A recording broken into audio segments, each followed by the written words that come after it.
Question is, what's the difference between a mold hygienist and a mold remediation? A mold hygienist, his primary job is to come to the property and do an inspection just to make sure there's different variants of mold.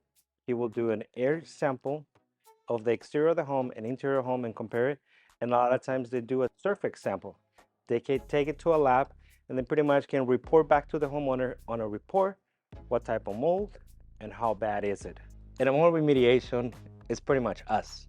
We come to your property, we explain to you what the process is going to be to get that mold removed. Make sure you call a good mold remediation professional. They are certified and they know exactly how to properly remove mold out of your property.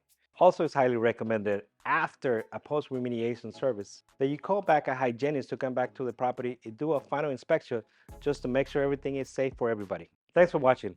My name is Daniel, and we're located in the city of San Jose, California, and we service the entire Bay Area. Give us a call. We'll be happy to help you.